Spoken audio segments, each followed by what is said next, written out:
Bonjour à tous, c'est Nick. Aujourd'hui, je voudrais vous donner lecture d'un livre qui est fort beau, livre que j'ai trouvé donc sur internet en PDF. Je vous mettrai le lien du PDF sous la description de vidéo.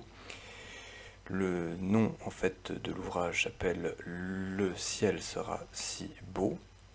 Ouvrage écrit par un moine bénédictin de l'abbaye Notre-Dame de Fontbombault. Donc je crois que c'est dans le Poitou-Charentes, quelque chose comme ça, un peu en dessous de Poitiers. Donc un livre PDF, si vous voulez, qui fait une quarantaine de pages, que je lirai sans doute en plusieurs fois.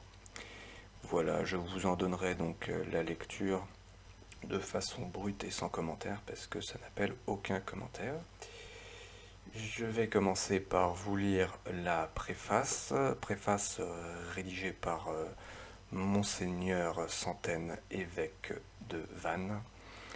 Je précise que l'imprimature du livre, donc Le ciel sera si beau, a été donnée par le père abbé de Notre-Dame de Fontbombault. Le pouvoir d'imprimature est donné aux évêques, mais également en fait au père abbé des monastères, père abbé ayant rang d'évêque. Voilà. Donc, Le ciel sera si beau a été écrit par un moine bénédictin de l'abbaye de Fontbombault. Nous n'aurons pas le nom du moine parce que, par souci d'humilité, c'est ce qu'on appelle l'humilité monastique.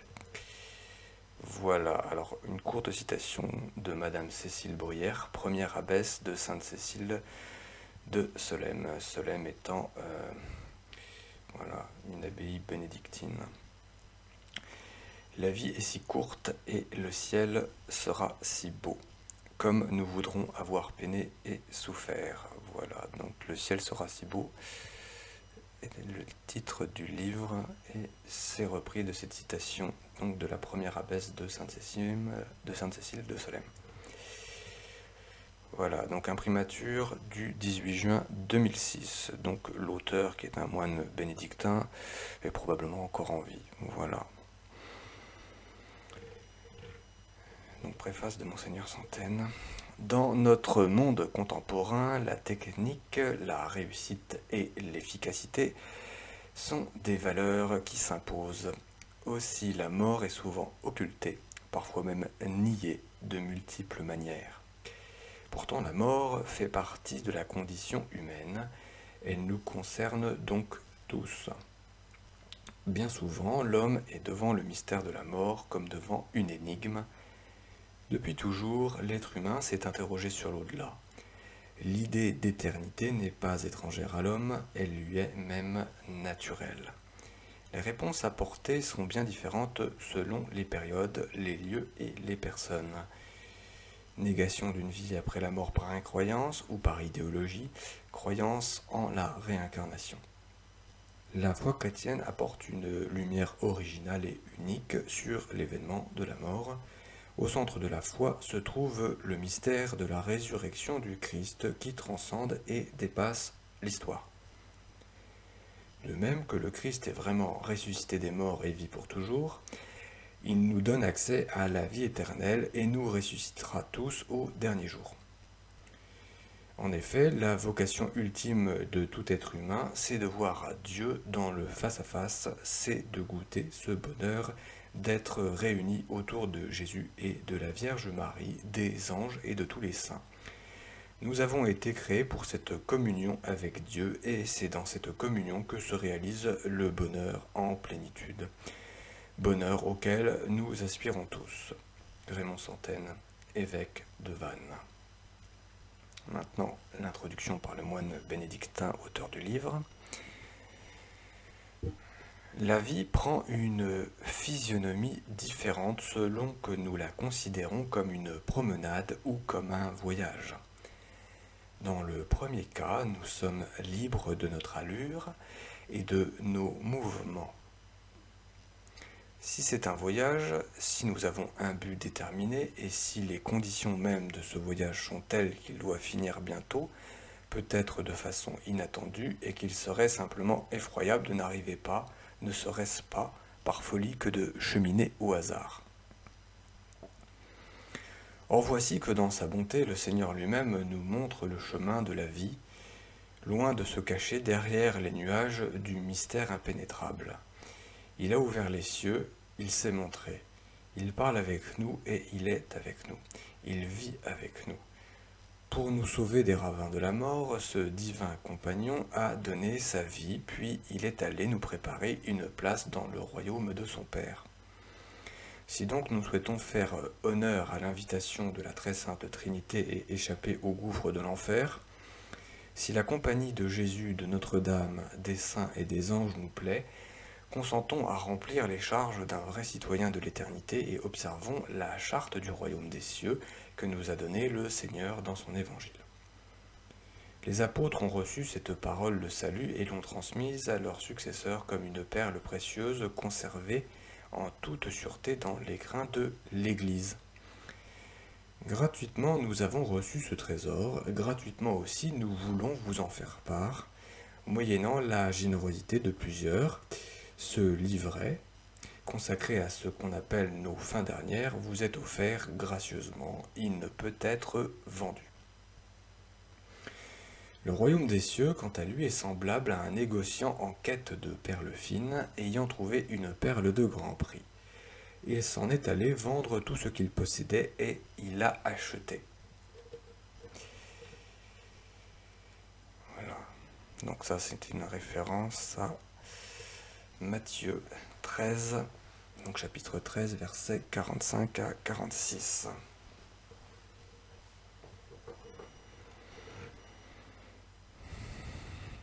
Donc, chapitre 1, le mystère de notre destinée.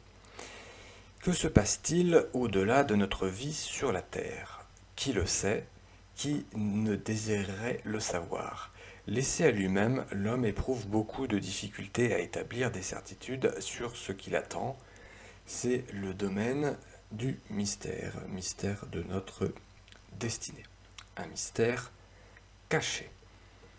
Cependant, la croyance à la survie de l'âme a été si universellement répandue à l'origine de toutes les civilisations qu'on ne possède aucune preuve de l'existence d'un peuple qui n'ait, d'une façon plus ou moins rudimentaire, adhéré à cette foi. Il est vrai que cette croyance a été niée, notamment par des philosophes, dans des milieux dits plus évolués. Nous sommes les enfants du hasard, après quoi nous serons comme si nous n'avions jamais existé. Alors, c'est une citation de la sagesse.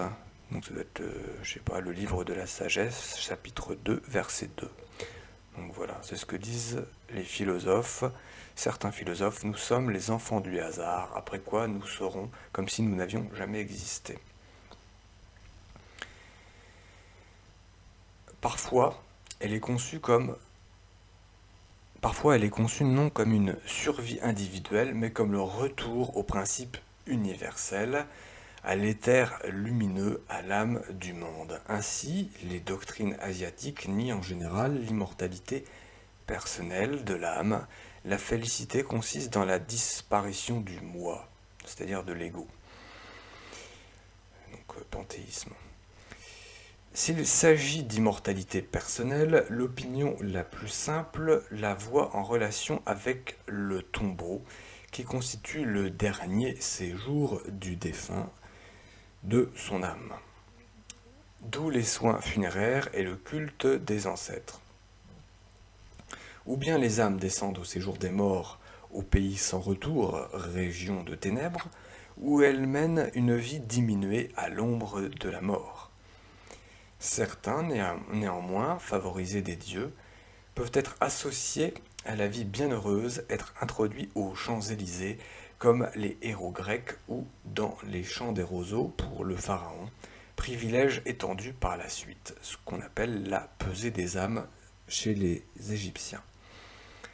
C'est ce bonheur que procure encore l'initiation au mystère par lesquels l'âme s'unit à Dieu ou s'apparente à lui et obtient l'immortalité bienheureuse. Mais lorsque l'âme rejoint ainsi le monde divin, ce n'est pas l'union à Dieu qui est recherchée. Il s'agit moins de vivre avec les dieux que de vivre comme eux, de jouir de leur repos, de leur félicité. on n'imagine pas de relation d'amitié avec eux. En ce qui concerne l'avenir collectif de l'humanité, on remarque l'idée fréquente du perpétuel retour des choses, c'est-à-dire que le monde parcourt une série de cycles sans fin. À cette croyance se joint souvent celle de la métempsychose ou transmigration des âmes à travers divers corps. C'est ce qu'on appelle les incarnations successives. Idée orientale qu'on trouve aussi chez Platon et également chez les Gaulois, au dire de César, dans ce qu'on appelle le De Bello Gallico. Donc, voilà. Guerre des Gaules, voilà, c'est dans la guerre des Gaules, de Bello Gallico. Tout cela montre la transcendance de la vision chrétienne. Elle comble les aspirations de l'homme à un bonheur plénier. Elle les dépasse en le faisant entrer dans la vie et l'amitié de Dieu contemplée éternellement. Et à ce bonheur spirituel, le corps lui-même se trouvera associé lors de la résurrection générale qui rassemblera autour du Christ tous les élus dans une même louange et une même allégresse. Mais cette doctrine repose sur la révélation divine et ne fut proposée en plénitude qu'au terme d'un long progrès. Alors, maintenant le dévoilement du mystère. Dans l'Ancien Testament, la révélation s'ouvre par une promesse. La promesse faite à Abraham. Mais ce que Dieu promet, ce n'est pas le ciel, c'est une terre. La terre promise. L'eau est héritage d'Abraham et de sa descendance. L'horizon reste limité à la vie terrestre. Quant au sort de ceux qui sont morts, Israël partage les conceptions communes du monde babylonien. Ils descendent dans les ténèbres, dans la terre de l'oubli, au Sheol, pour y mener une existence ralentie, misérable, où même la louange de Dieu est impossible. Tel est le sort commun et peu enviable de tous, riches, pauvres, bons et méchants. Ça, nous retrouvons cela donc dans le psaume, donc la Bible, psaume 6, c'est ça, psaume 6. Oh, j'ai du mal à lire. Voilà. Psaume 6 et psaume 113. Donc dans le psaume 6, verset 6, psaume 113b, verset 17. Pourtant, le Dieu d'Israël est juste. Il récompense le bien, la fidélité à l'alliance et punit l'infidélité. Adam et Ève, Caïn également, ont été châtiés pour leurs péchés. Le déluge, qui punit l'humanité corrompue, épargne le juste Noé. De même, Lot, innocent, échappe au châtiment des Sodomites. Le problème se pose alors, comment se fait-il que l'on voit des méchants heureux et des justes dans l'affliction ? C'est la grande question qui traverse tout le livre de Job. Les réponses traditionnelles sont insuffisantes, mais aucune autre n'apparaît, si ce n'est l'affirmation de la souveraineté absolue de Dieu, pour qui aucun dessein n'est irréalisable.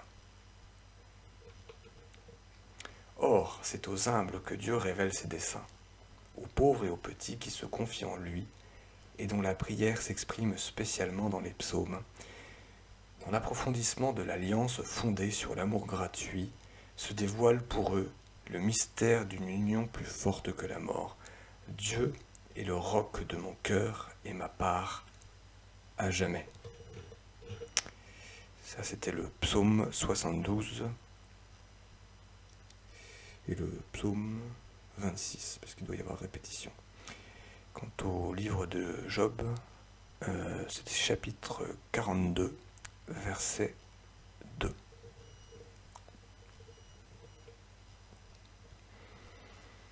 Les prophètes déjà avaient annoncé, après le châtiment purificateur du jour de Yahvé, la survivance d'un reste, prémisse d'un peuple nouveau qui goûterait sur une paix, sur une terre renouvelée et sanctifiée, un bonheur plénier et définitif dans l'amitié retrouvée avec Dieu.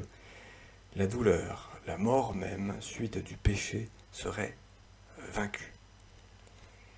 Mais c'est dans le contexte de la persécution violente du temps des Maccabées que se fait la révélation prophétique ultime. Daniel annonce le grand jugement de Dieu, le triomphe final des justes, auxquels seront associés ceux qui dorment dans la poussière et qui se réveilleront les uns pour une vie éternelle, les autres pour la honte et la réprobation éternelle. Ainsi, à la fin de l'Ancien Testament, l'espérance juive est pleine d'immortalité, certitude qui transfigure les perspectives traditionnelles. Tandis que le pécheur vit pour la terre et ses jouissances passagères, le juste vit pour le ciel où est sa récompense auprès de Dieu. Le mystère de la souffrance du juste s'éclaire ainsi. Dieu qui le soumet à l'épreuve et à une peine légère lui donnera dans l'éternité la couronne de gloire. Les esprits sont ainsi préparés à recevoir les enseignements du Seigneur. Donc ça, c'était l'Ancien Testament. Dans le Nouveau Testament, on trouve dans l'Évangile le thème de la résurrection des morts que Jésus affirme face aux Sadducéens.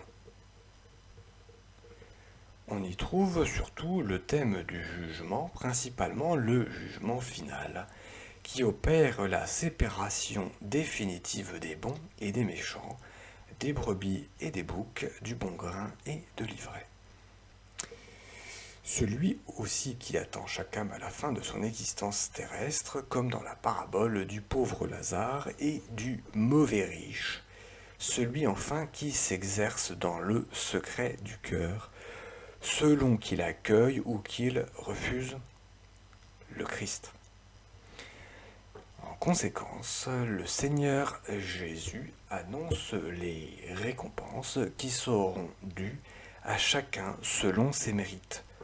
Le ciel, le royaume des cieux pour les justes, la géhenne de feu, les ténèbres extérieures pour les méchants, là où seront les pleurs et les grincements de dents. Cependant, les perspectives anciennes sont renouvelées, et cela en fonction de la personne divine du Sauveur ressuscité qui nous a aimés et qui a versé son sang pour chacun de nous. Désormais, attendre le jugement pour les chrétiens, c'est attendre son retour. Ce jugement, c'est à lui qu'il est remis, et c'est lui qui l'opère de façon souveraine. C'est de l'attitude prise à son égard que dépendent les sentences. C'est à sa résurrection déjà accomplie qu'il s'agit de participer. La récompense, c'est de voir sa gloire, d'être uni à lui pour toujours, d'être enfin là où il est, c'est-à-dire dans le sein du Père, pour être admis avec son humanité sainte à la vision face à face et voir Dieu tel qu'il est. Désormais, les biens célestes sont communiqués en plénitude. L'homme retrouve sa communion filiale, son intimité avec Dieu. Les réalités éternelles sont envahies. Non, les réalités éternelles ont envahi le monde présent. La mort est donc vaincue.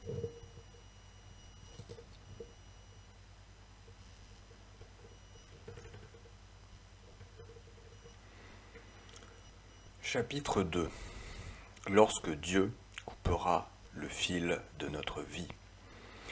Au dire de certains, la mort serait le terme absolu et définitif de l'existence humaine. L'homme perdrait son être, entrerait dans le néant. Au mieux, la personne se dissoudrait dans un grand tout indifférencié, un nirvana sans retour. Pour d'autres, au contraire, elle ne serait qu'un terme relatif. La fin d'une étape, d'un épisode, pour une âme qui a encore d'autres vies à vivre, qui poursuit sa route, c'est transmigration. La doctrine chrétienne tient entre ces deux opinions un milieu qui est un sommet. La mort n'est pas la fin de l'existence personnelle, ça n'est pas un anéantissement. Elle marque cependant pour l'homme le terme de l'état de voie et de mérite. Les hommes ne meurent qu'une fois, après quoi il y a un jugement. Hébreux, chapitre 9, verset 27. Autrement dit, le sort de l'homme est éternellement fixé en fonction de l'état où la mort l'a trouvé. Il n'y a pas de réincarnation après la mort. Catéchisme de l'Église catholique, numéro 1013. Numéro 1013. Le sens de la mort. Je ne meurs pas, j'entre dans la vie. Sainte Thérèse de l'Enfant Jésus. Pourquoi l'homme meurt-il? Pourquoi doit-il mourir? S'agit-il d'une loi de la nature, d'une loi nécessaire, ou est-ce le résultat d'un accident, un châtiment ou même une peine?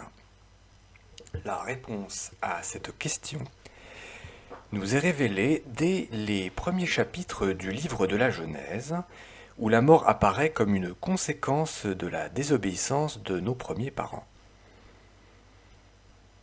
Conformément à l'avertissement que Dieu avait donné à Adam, de l'arbre de la connaissance du bien et du mal, tu ne mangeras pas, car le jour où tu en mangeras, tu deviendras passible de mort.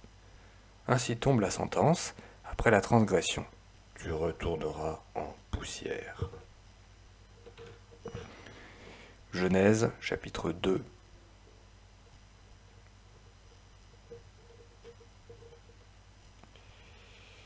Saint Paul fait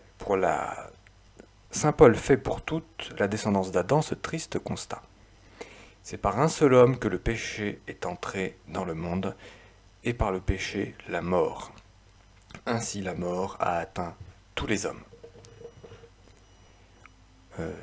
Épître aux Romains, chapitre 5, verset 12. Confère Concile de Trente, session 5. Il est intéressant de remarquer ici combien la révélation justifie l'étonnement commun devant la mortalité de l'homme et son sinistre cortège de souffrances et de drames. Tout cela peut-il avoir une cause simplement naturelle et surtout être voulu par le Créateur? Dieu n'a pas fait la mort, est-il écrit dans le livre de la sagesse. Il ne prend pas plaisir à la perte des vivants. Oui, Dieu a créé l'homme pour l'incorruptibilité, il en a fait une image de sa propre nature. C'est par l'envie du diable que la mort est entrée dans le monde. Sagesse, chapitre 1, verset 13. Et ensuite versets 23 à 24.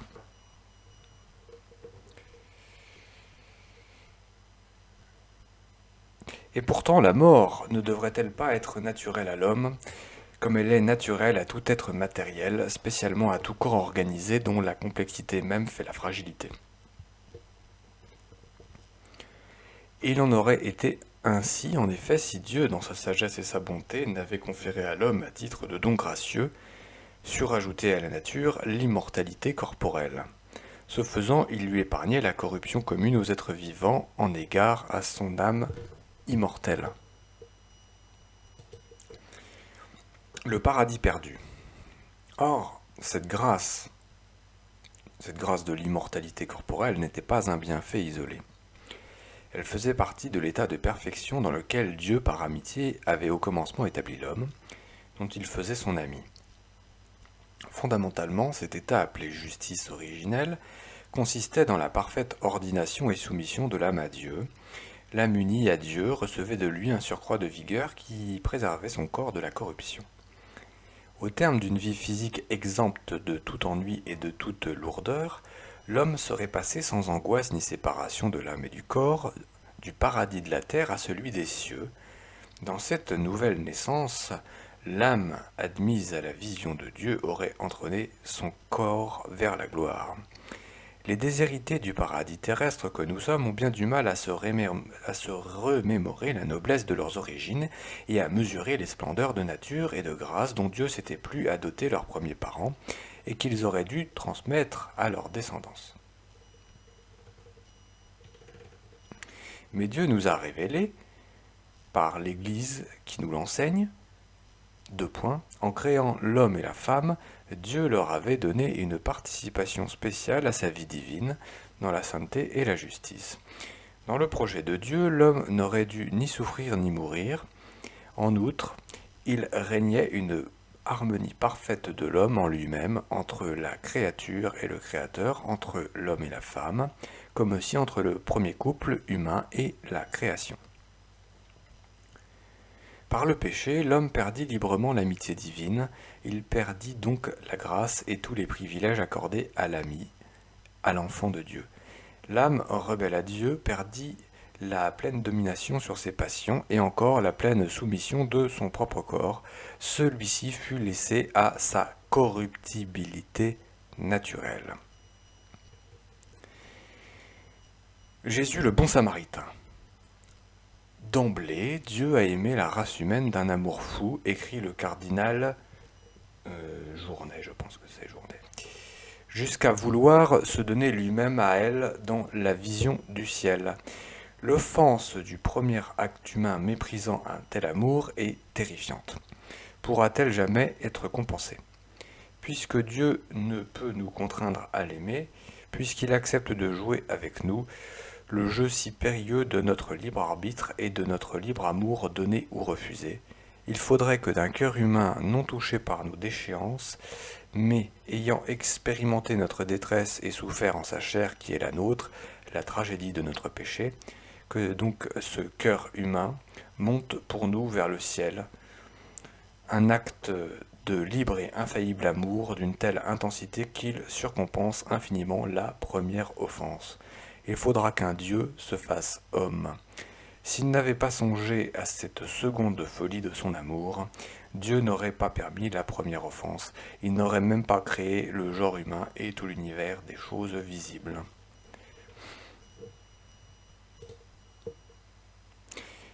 Quand vint donc la plénitude du temps, Dieu, à cause de l'amour extrême dont il nous a aimés, nous envoya son propre Fils, Jésus-Christ, lequel, ayant pris chair de la Vierge Marie, s'est fait obéissant jusqu'à la mort et à la mort de la croix. Ayant offert avec un grand cri et avec larmes ses prières et supplications à celui qui pouvait le tirer de la mort, il a été exaucé en raison de sa piété, devenu l'auteur du salut éternel pour tous ceux qui lui obéissent. Aussi, remontant au ciel après sa résurrection, peut-il dire à ses disciples « Toute puissance m'a été donnée dans le ciel et sur la terre. Allez donc et instruisez tous les peuples, les baptisant au nom du Père, du Fils et du Saint-Esprit. Celui qui croira et qui sera baptisé sera sauvé, mais celui qui ne croira pas sera condamné. » Donc nécessité du baptême. En incorporant le croyant au Christ mort et ressuscité, le baptême détruit la faute originelle et tous les autres péchés. Il en efface la souillure, restituant à l'âme la grâce divine. Il délivre de la peine éternelle qui nous privait de la vision de Dieu. Quant à la mort, elle ne sera définitivement vaincue qu'à la résurrection générale. Mais dès maintenant, la grâce lui donne un sens nouveau, sans cesser d'être pénible et odieuse à la nature. Elle perd pour le fidèle son amertume. Elle lui devient douce, précieuse, heureuse, car ce décès de la vie terrestre lui donne accès à la vie béatifiante. C'est l'entrée dans la vraie vie. C'est le jour de sa naissance. Son véritable Noël. C'est l'heure même de la rencontre. C'est la joie d'aller au Christ, de souffrir pour lui, de mourir avec lui et en lui, suivant l'ardent désir de saint Paul, le connaître, lui, avec la puissance de sa résurrection et la communion à ses souffrances, lui devenir semblable dans sa mort afin de parvenir si possible à la résurrection d'entre les morts. Car, en nous sauvant, Dieu n'est pas venu nous dispenser d'aimer, au contraire il nous appelle à aimer dans le Christ, en dormant, nous aussi, notre vie, à entrer dans ce mystère d'amour qui est la gloire du Christ. Il n'y a pas de plus grand amour que de donner sa vie pour ceux qu'on aime, dit Jésus. Aux chrétiens qui voulaient empêcher son martyre, saint Ignace d'Antioche écrivait « Laissez-moi imiter la passion de mon Dieu, je vous écris vivant et désirant mourir, mon âme est crucifiée, il n'y a plus en moi d'ardeur pour la matière, il n'y a plus qu'une eau vive qui murmure au-dedans de moi et me dit « Viens vers le Père ».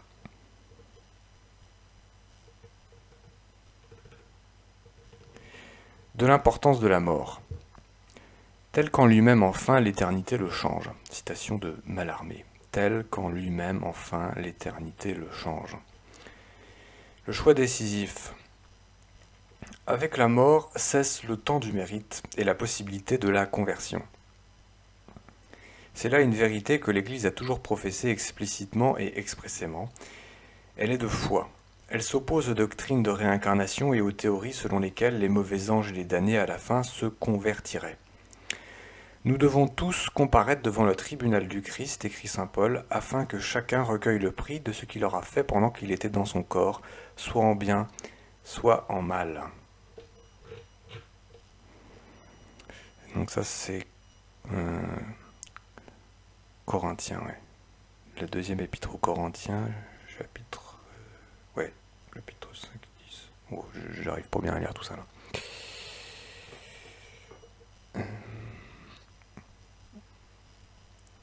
Ces choses assurées, lit-on sous la plume de saint François de Sales, que l'état auquel nous nous trouverons à la fin de nos jours, lorsque Dieu coupera le fil de notre vie, sera celui où nous demeurerons pour toute l'éternité.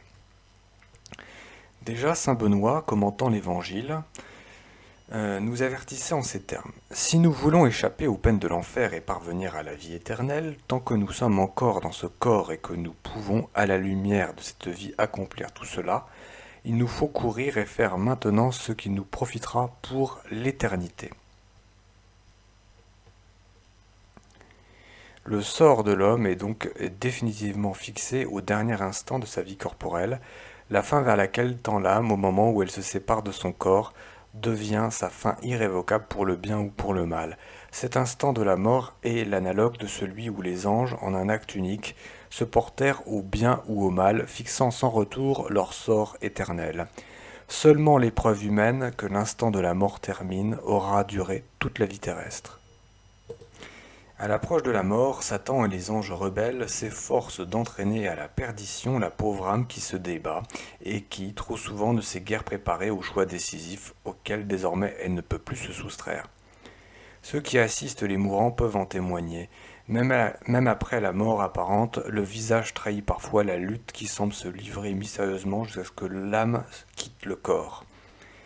Appelons Saint Michel et les saints anges à notre secours pour qu'ils nous arrachent au piège du prince des ténèbres.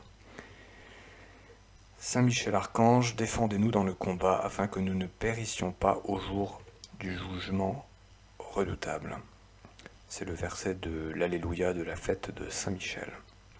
Au cours de chaque vie humaine, de manière plus ou moins explicite, les prévenances et les invitations de la grâce divine ne manquent jamais. Le temps qui s'écoule nous donne libéralement le loisir de nous convertir et de répondre enfin par des actes à celui qui nous a aimés d'un amour éternel. Le dernier acte de la vie terrestre, celui de la mort, devrait alors consacrer et mettre le sceau de l'irrévocable à cette personnalité spirituelle qu'avec l'aide de Dieu, l'homme a été à même de se former au cours de son existence. N'est-ce pas ignorer l'intention même de la vie que de la faire servir à des délais sans fin, d'autant plus périlleux que la trame peut se déchirer soudainement? Qui peut se promettre aujourd'hui d'être encore vivant demain? Insensé, dit le Seigneur aux riches de la parabole, cette nuit même on va te redemander ton âme. Luc, chapitre 12, verset 20. Tenez-vous prêts. Comprenez bien ceci, nous dit encore Jésus. Si le maître de maison savait à quelle heure le voleur doit venir, il ne laisserait pas percer le mur de la maison.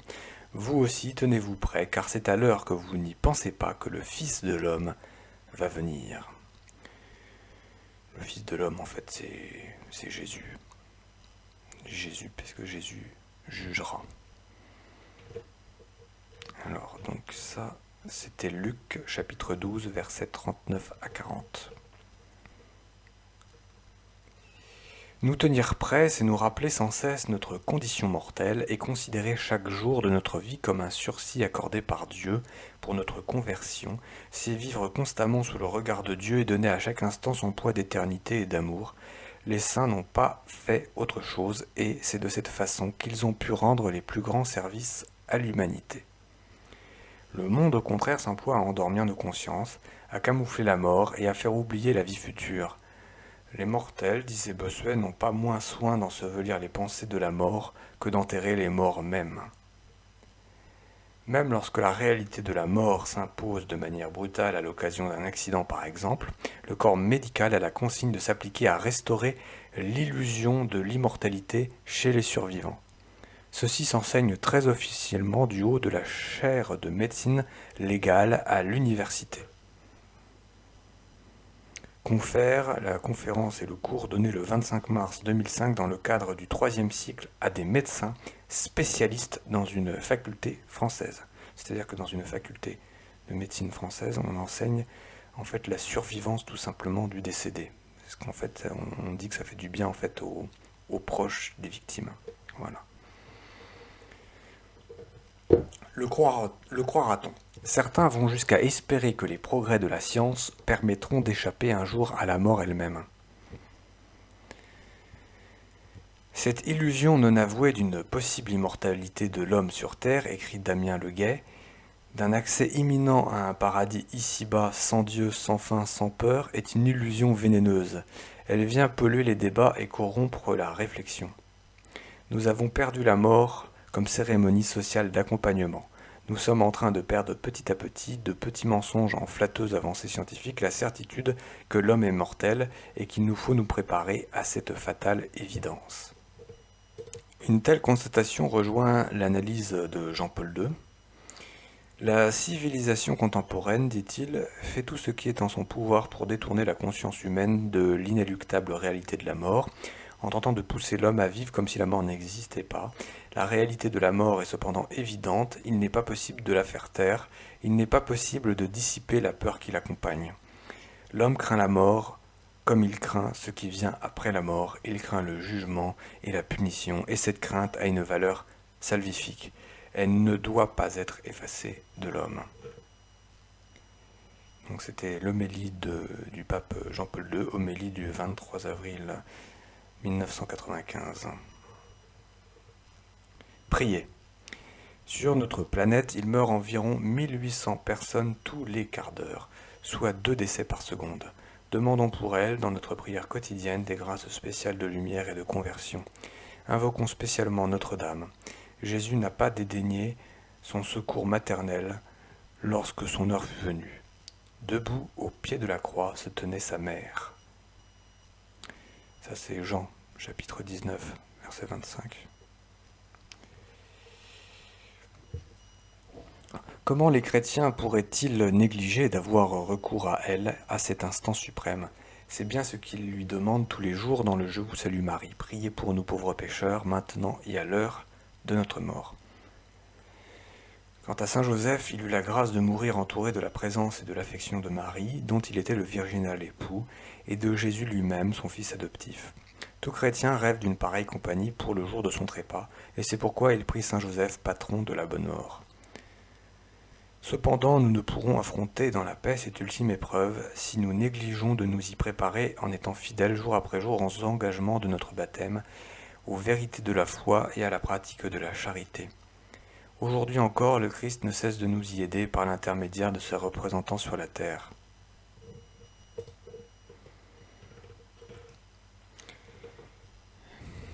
Acte d'offrande de sa mort.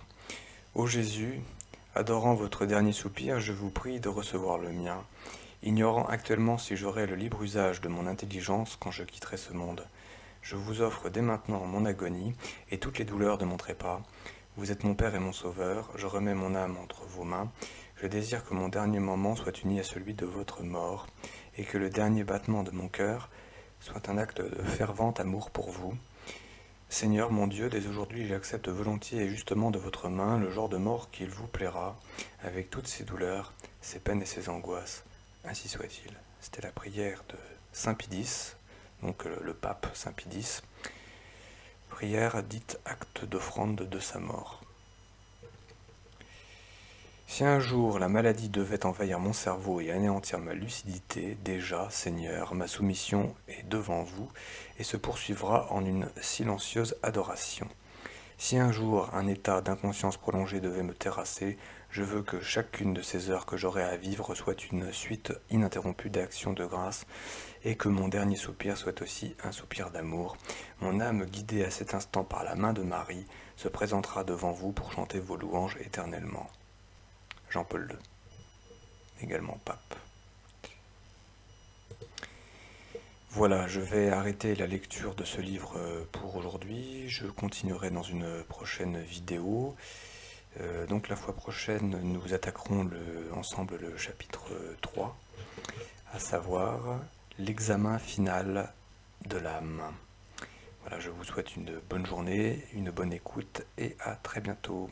N'hésitez pas à vous abonner à ma chaîne. Bien à vous, au revoir.